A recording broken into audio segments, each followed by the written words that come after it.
प्रधानमंत्री नरेंद्र मोदी कायर हैं यानी बुज़दिल और डरपोक हैं और वो चीन के सामने खड़े नहीं हो सकते।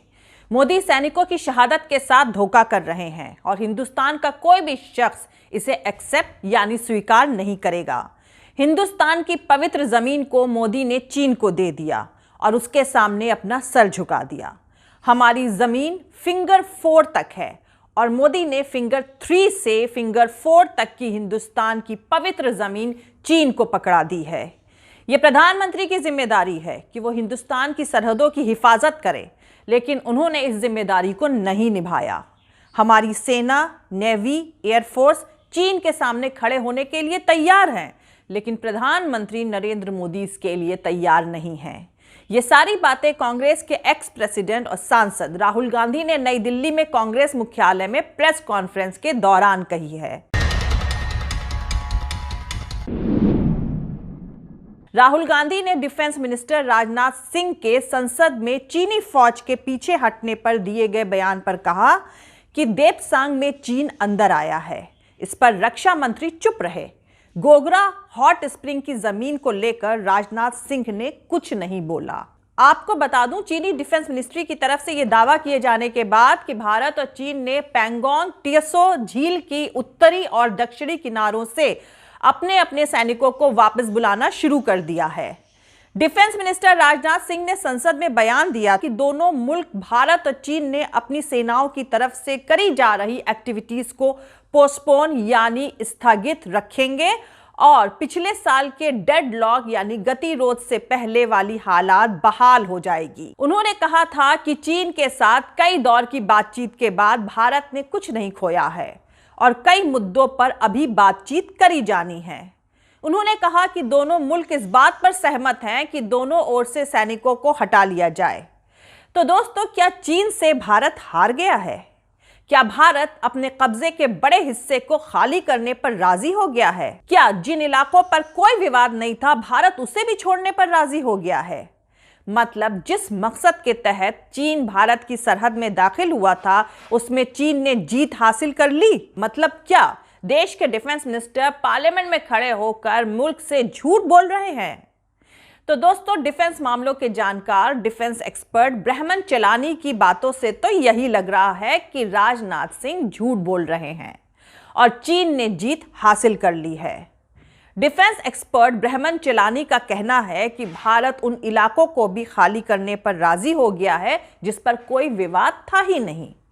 उनके मुताबिक पैंगोंग त्सो के फिंगर 4 से फिंगर 8 के बीच के इलाके पर भारत और चीन में विवाद था। भारत का दावा फिंगर 8 तक था, लेकिन चीन का कहना है कि उसका इलाका फिंगर 4 तक ही है। चिलानी के मुताबिक भारत जिस बफर जोन पर राजी हो गया है, उसके तहत वो फिंगर 2 से फिंगर 3 के बीच के इलाके तक अपने सैनिक रखेगा। इसके पहले के इलाके को बफर जोन के लिए छोड़ देगा। बफर जोन का मतलब यह हुआ कि वो इलाका चीन और भारत के कब्जे वाले इलाकों के बीच में होगा और उस इलाके में किसी देश के सैनिक नहीं होंगे। चेलानी ने ट्वीट करके कहा कि यह तो चीन की जीत है। दोस्तों, तो ये तो डिफेंस एक्सपर्ट ब्रह्मन चेलानी की बात हो गई।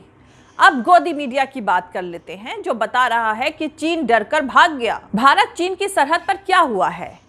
क्या सच में चीन डरकर भाग गया है, या राहुल गांधी जो कह रहे हैं कि प्रधानमंत्री नरेंद्र मोदी कायर मतलब बुज़दिल और डरपोक हैं और वो चीन के सामने खड़े नहीं हो सकते हैं, उन्होंने हिंदुस्तान की पवित्र जमीन चीन को दे दी और उसके सामने अपना सर झुका लिया है? इन दोनों दावों में कौन सी बात सच है बताऊंगी, लेकिन उससे पहले जो लोग मेरे चैनल पर नए हैं वो मेरा YouTube channel political Tamasha with doctor Arshi को सब्सक्राइब करके वहां पे लगी बेल आइकॉन को जरूर दबा दे, ताकि आपको हमारे आने वाले हर वीडियो की अपडेट्स मिलती रहे। और दोस्तों, अगर आपको हमारा काम पसंद आता है, हमारे वीडियोस पसंद आते हैं, तो www.patreon.com/dr अर्शी खान पर जाकर डोनेट करके आप हमारे काम को सपोर्ट कर सकते हैं। तो चलिए शुरू करते हैं। भारत चीन के बीच पूर्वी लद्दाख के बीच एक सीमा रेखा है जिसे लाइन ऑफ एक्चुअल कंट्रोल कहते हैं। इसी लाइन ऑफ एक्चुअल कंट्रोल पर यानी दोनों देशों के बीच एक डिस्प्यूटेड टेरिटरी है। इस डिस्प्यूटेड टेरिटरी यानी विवादित क्षेत्र को 8 यूनिट में बांटा गया है। इन 8 यूनिट को 8 फिंगर्स कहते हैं। फिंगर 1 वाला एरिया भारत का है और फिंगर 8 के बाहर वाला एरिया चीन का है। भारत कहता है कि line of actual control finger 8 तक है, यानी फिंगर 8 तक भारत की जमीन है, और चीन कहता है कि line of actual control finger 2 तक है, यानी फिंगर 2 तक चीन की जमीन है। अप्रैल 2020 तक भारत का कब्जा साफ तौर से फिंगर 4 तक था। फिंगर 3 पर भारत की एक परमानेंट पोस्ट यानी थापा पोस्ट भी है। भारत का डायरेक्ट कंट्रोल भले ही फिंगर 4 तक था, लेकिन भारत की सेना फिंगर 8 तक पेट्रोलिंग करती थी, यानी काफी हद तक भारत की पहुंच फिंगर 8 तक थी। भारत दावा भी करता है कि फिंगर 8 तक उसकी जमीन है। अब आते हैं चीन पर। चीन अप्रैल 2020 तक फिंगर 8 तक ही सीमित था, लेकिन वो फिंगर 4 तक घुस आया है, यानी फिंगर 8, 7, 6, 5 पर चीन ने कब्जा करने की कोशिश करी, या कह सकते हैं कि कब्जा कर भी लिया। फिंगर 4 पर उसने अपना परमानेंट कंस्ट्रक्शन करना शुरू करने की कोशिश करी। इसी बीच फिंगर 5 पर दोनों देशों के सैनिकों में जून 2020 में टकराव हो गया। अभी तक चीन फिंगर 8 से फिंगर 4 तक आ पहुंचा है। अब दोनों देशों के बीच एक नया समझौता हुआ है, जिसमें कहा जा रहा है कि इस टकराव से पहले, यानी अप्रैल 2020 से पहले की जो स्थिति थी, जो कंडीशन थी, दोनों देश उसी जगह पर वापस लौट जाएंगे। भारतीय टीवी मीडिया ने दिखाया कि चीन डर के वापस चला गया है। झुकनी है दुनिया, झुकाने वाला यानी मोदी चाहिए। एक कॉमन सेंस तो ये ही है कि चीन कैसा अजीबोगरीब डरपोक देश है कि डरने के लिए, लात खाने के लिए 10 महीने तक भारत की सीमा पर कब्जा करके रखता है, ताकि एक दिन डर कर कांप कर भाग सके। खैर, गोदी मीडिया है, वो कुछ भी दिखा सकता है। अब आते हैं कि क्या सच में ये बात सही है कि सरहद पर अब पहले जैसी स्थिति बहाल हो रही है? क्या ये सच है कि भारत ने एक इंच जगह भी नहीं खोई है? तो इसका जवाब है कि ये मिसलीडिंग यानी भटकाने वाली खबर है कि भारत ने अपनी जमीन नहीं खोई है।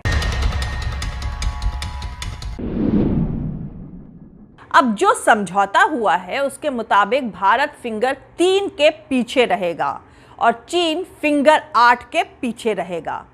फिंगर 3 और फिंगर 8 के बीच का एरिया अब नो पेट्रोलिंग एरिया है, यानी भारत अब फिंगर 3 से फिंगर 8 तक पेट्रोलिंग नहीं कर सकेगा, जबकि अप्रैल से पहले भारत फिंगर 8 तक पेट्रोलिंग कर सकता था। दूसरी बात कि भारत को अब फिंगर 3 पर स्थित अपनी परमानेंट पोस्ट पर ही सीमित रहना पड़ेगा, जबकि अप्रैल 2020 से पहले भारत का कंट्रोल फिंगर 4 तक था। यानी इस समझौते में भारत ने फिंगर 4 का कंट्रोल खो दिया है और फिंगर 3 से फिंगर 8 तक के बीच की पेट्रोलिंग करने का राइट यानी उसका हक और अधिकार भी खो दिया है।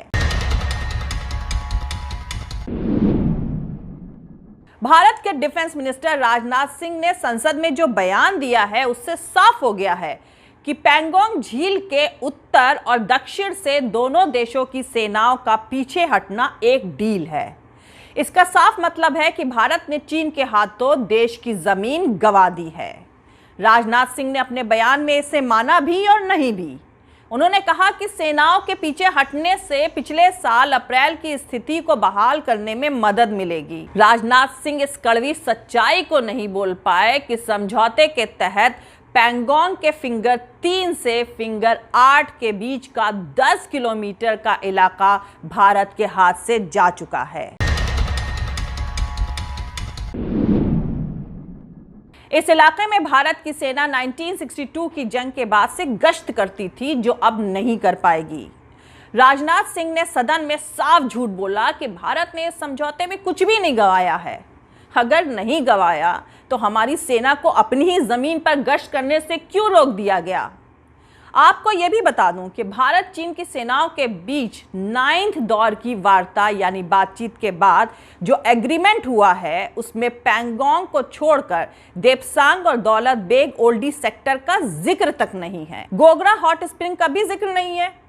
दोनों ही सेक्टरों में चीनी सेना भारत की जमीन पर 15 से 18 किलोमीटर तक की घुसकर बैठी है। लाइन ऑफ एक्चुअल कंट्रोल पर पेट्रोलिंग पॉइंट 10 से 13 तक भारतीय सेना के गश्त पर रोक लगा दी गई है। यहां पर भी अगर मोदी सरकार चीन के साथ इसी तरह की डील कर लेती है तो चीन का दौलत बेग ओल्डी पर कब्जा हो जाएगा और भारत समूचे कराकोरम क्षेत्र से कट जाएगा। राजनाथ सिंह का बयान कुछ भी क्लियर नहीं करता है। उन्होंने ये नहीं बताया कि फॉरवर्ड लाइन से सेनाओं के पीछे हटने के बाद क्या भारत की 50,000 फौज लद्दाख से लौट आएगी। इस बात की क्या गारंटी है कि चीन अब पूरा लद्दाख, पूरा अरुणाचल और पूरा सिक्किम हड़पने की कोशिश नहीं करेगा। वैसे दोस्तों, मैंने ये वीडियो मोदी सरकार को क्रिटिसाइज करने के लिए नहीं बनाया है और ना ही सरहद के मसलों पर सियासत करने को मैं अच्छा समझती हूं, लेकिन बॉर्डर और सैनिकों पर सियासत मोदी सरकार और गोदी मीडिया की तरफ से करी जा रही है। सीमा यानी सरहद पर असल हालात के बारे में देश की जनता से झूठ बोला जा रहा है, इसलिए जरूरी है कि आप तक सच्चाई पहुंचे। आप लोग अब इन फैक्ट्स यानी सच्चाई को जानने के बाद जरा सोचिए कि 20 से ज्यादा भारतीय सैनिकों ने शहादत दी, देश की जमीन चली गई और अपनी ही जमीन पर पेट्रोलिंग करने का हक खत्म कर दिया गया। तब भी एक नेता की झूठी ब्रांडिंग करने के लिए कहा जा रहा है कि चीन डर कर भाग गया। कौन और कैसे हैं ये लोग? ये लोग जिनके लिए मुल्क बाद में है, सैनिक बाद में है, देश की सरहद बाद में है। सिर्फ एक नेता है जो इन सारी चीजों से बड़ा और पहले है। वैसे पूर्वी लद्दाख में चीन के साथ डील की पोल खुलने के बाद डिफेंस मिनिस्ट्री तिलमिला जाएगी, क्योंकि मोदी सरकार ये ढोल पीटती फिर रही है कि भारत ने अपनी जमीन नहीं गंवाई है। मोदी सरकार से दलाली खा रहे संपादक और उसकी हाँ में हाँ मिलाने वाले पत्रकार तो आपको सच बताएंगे ही नहीं, पर चीन दुनिया को बताएगा भी और अपनी जीत दिखाएगा भी। लेकिन भारत की 56 इंची सरकार को इंसल्ट यानी अपमान की कड़वी गोली ही मिली है, और वो भी अपनी जमीन गंवाकर। यही हकीकत है।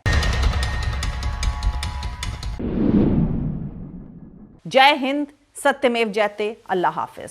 दोस्तों, हमारा पूरा वीडियो और दूसरे और वीडियोस देखने के लिए हमारा YouTube channel political Tamasha with doctor Arshi को सब्सक्राइब करके वहां पे लगी बेल आइकॉन को जरूर दबा दें, ताकि आपको हमारे आने वाले हर वीडियो की अपडेट्स मिलती रहे।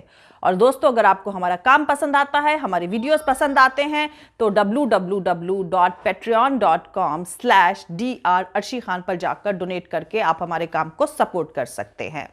दोस्तों, अगर आपको हमारा वीडियो पसंद आता है तो लाइक और शेयर करना हरगिज नहीं भूलें। आप हमें फॉलो भी कर सकते हैं हमारे ट्विटर, इंस्टाग्राम और फेसबुक पेज पर। मेरा ट्विटर हैंडल है @ArshieAzizKhan। Thank you. मिलते हैं अगले वीडियो में।